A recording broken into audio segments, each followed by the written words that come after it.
அமெரிக்க அதிபர் தேர்தல் முடிவுகள் வெளியாக தொடங்கியுள்ளன. தற்போதுள்ள நிலையில் ஜனநாயக கட்சியின் அதிபர் வேட்பாளர் ஹிலரி கிளின்டன் கூடுதல் வாக்குகளை பெற்றிருக்கிறார். இது குறித்து அமெரிக்காவில் இருக்கும் நமது செய்தியாளர் மணிகண்டனிடம் பேசலாம். மணிகண்டன், அமெரிக்காவில் குறிப்பா நீங்க இப்ப எந்த இடத்துல இருக்கீங்க? அங்க இருக்கிற கள நிலவரங்களை விளக்கமா சொல்லுங்க.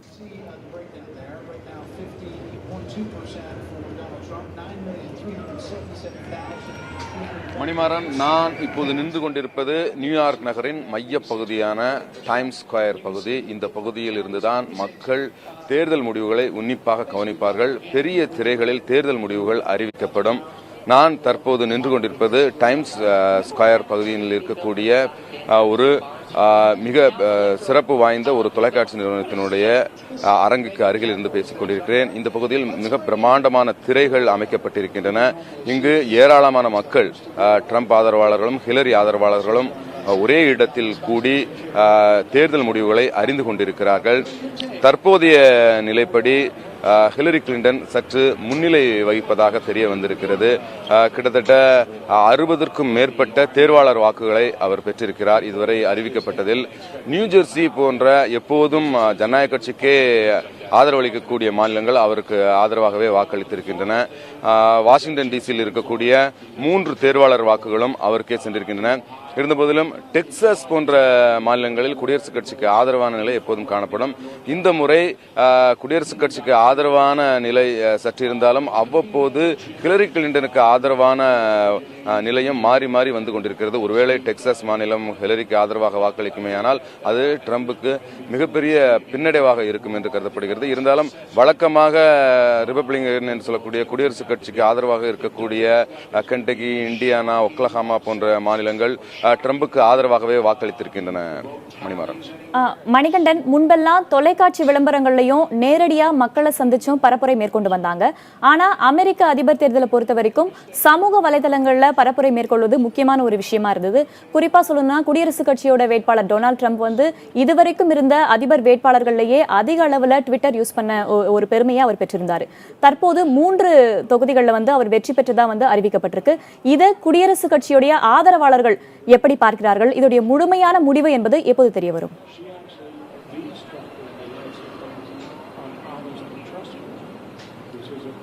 நான் இப்போது இருக்கும் இடத்தில் 2 அதிபர் வேட்பாளர்களுடைய ஆதரவாளர்களும் கூடியிருக்கிறார்கள். அவ்வப்போது அவர்கள் கூச்சலிட்டு உற்சாக குரல் எழுப்புவதை நாம் கேட்க முடிகிறது. ஏதாவது ஒரு தேர்தல் முடிவு, ஒரு மாகாணமோ ஒரு மாவட்டமோ அல்லது ஒரு ஆளுநர் பதவிக்கோ செனட் பதவிக்கோ பிரதிநிதிகளவையின் பதவிக்கோ முடிவுகள் அறிவிக்கப்பட்டவுடன் அவர்கள் உற்சாகமாக கூக்குரல் இடுவதை நாம் கேட்க முடிகிறது. இந்த நேரத்தை பொறுத்தவரை உறுதியான முடிவுகள் 2 வேட்பாளர்களுக்கும் தெரிய வரவில்லை. அதனால் அவர்கள் தற்போது அந்த தற்காலிகமாக அந்த முடிவுகள் வர வர அவர்கள் உற்சாகமாக குரல் எழுப்பிக் கொண்டிருக்கிறார்கள். டொனால்டு ட்ரம்பை பொறுத்தவரை அவர் வெற்றி பெறுவது என்பது ஏற்கனவே நாம் கூறுவது போல சைலண்ட் ஓட்டர்ஸ் என்று சொல்லக்கூடிய இறுதி வரை தங்களுடைய முடிவுகளை வெளிப்படையாக அறிவிக்காத வாக்காளர்களின் கையில் தான் இருப்பதாக தெரிய வந்திருக்கிறது.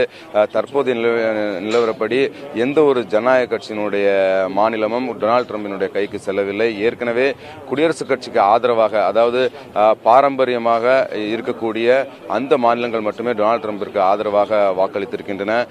அதே போல ஏற்கனவே குடியரசுக் கட்சியானது செனட் அவையிலும் சரி பிரதிநிதிகள் அவையிலும் சரி தனி பெரும்பான்மையுடன் இருக்கக்கூடிய கட்சியாக இருக்கிறது. அந்த 2 அவைகளும் அவர்களுடைய கட்டுப்பாட்டில் தான் இருக்கின்றன. அதனால் அதிலிருந்து அவர்களுடைய கட்டுப்பாட்டிலிருந்து ஜனநாயக கட்சிக்கு அதை மீட்க வேண்டும் என்றால் ஹிலரி கிளின்டனுக்கு ஏராளமான ஆதரவு தேவைப்படும். 435 பிரதிநிதிகள் அவையினுடைய உறுப்பினர்கள் எண்ணிக்கையில் 230க்கும் அதிகமான உறுப்பினர்களுடைய ஆதரவு இருந்தால்தான் அந்த அவையை கட்டுப்பாட்டில் வைத்திருக்க முடியும் என்பது உறுதி. இதன் காரணமாக இந்த அதிபர் தேர்தலில் வெற்றி பெறுவதுடன் நாடாளுமன்ற தேர்தலிலும் வெற்றி பெறுவதை ஹிலரி கிளின்டன் ஒரு முக்கியமானதாக கருதுகிறார். மணிகண்டன், அமெரிக்க அதிபர் தேர்தலில் வெற்றியை தீர்மானிக்கும் மாகாணங்கள் அப்படின்னு குறிப்பிட்டு எதையெல்லாம் சொல்ல முடியும்?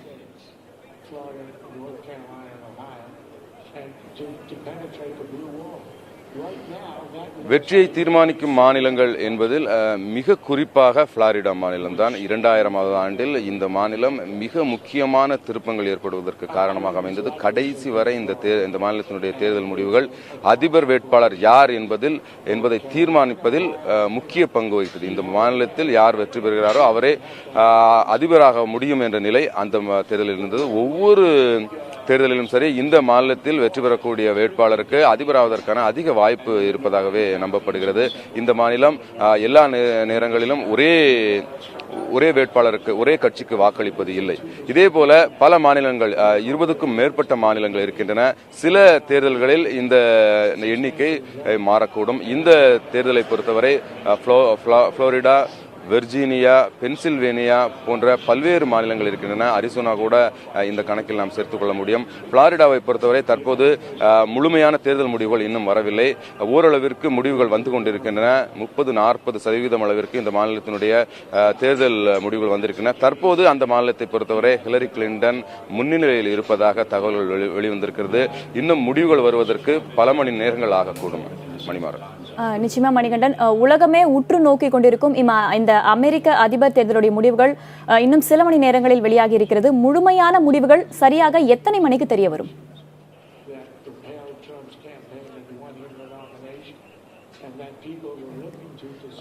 ஒவ்வொரு மாநிலத்தையும் பொறுத்து தேர்தல் முடிவுகள் மாறக்கூடும். ஏனென்றால் இது ஒட்டுமொத்தமாக ஒரு நாடு முழுவதும் சேர்ந்து ஒரே இடத்தில் அறிவிக்கக்கூடிய முடிவு அல்ல. அமெரிக்காவை பொறுத்தவரை அதனுடைய அரசியல் சட்டப்படி ஒவ்வொரு மாநிலமும் தனி நாடு போலதான், அதாவது மாநில அதிகாரம் அதிகமாக இருக்கக்கூடிய ஒரு நாடு என்று நாம் கூற வேண்டும். அதனால் ஒவ்வொரு மாநிலத்திற்கும் தனி அரசியல் சட்டம், தனி நிர்வாக அமைப்பு, தனி ஆளுகை, தனி தேர்தல் ஆணையம் எல்லாமே தனித்தனியாக இயங்குகின்றன. அதனால் ஒவ்வொரு மாநிலமும் தனித்தனியாகவே தேர்தல் முடிவுகளை அறிவிக்கின்றன. குறிப்பாக அதே போல கிட்டத்தட்ட 6 நேர வித்தியாசங்கள் இருக்கக்கூடிய இடங்கள் இந்த அமெரிக்காவில் இருக்கின்றன. அதே போல ஒரு நேரத்தில் வாக்குப்பதிவை முடித்துக் கொள்வது என்பது கூட ஒவ்வொரு மாநிலத்திற்கும் மாறுபடுகிறது. குறிப்பாக நியூயார்க் மாநிலத்தை பொறுத்தவரை 9 மணிக்கு தான், இரவு 9 மணிக்கு தான் இங்கு வாக்குப்பதிவு நிறைவடைகிறது. ஆக தேர்தல் முடிவுகள் அறிவிக்கப்படுவதற்கு பல்வேறு காரணங்களால் வெவ்வேறு நேரங்களில் முடிவடையக்கூடும். ஓரளவிற்கு நாம் உறுதியாக கூற வேண்டுமானால் இன்னும் நள்ளிரவு நேரத்திற்குள் ஓரளவிற்கு யார் முந்தி இருக்கிறார்கள் என்ற நிலையை நாம் புரிந்து கொள்ள முடியும். வேதவள்ளி.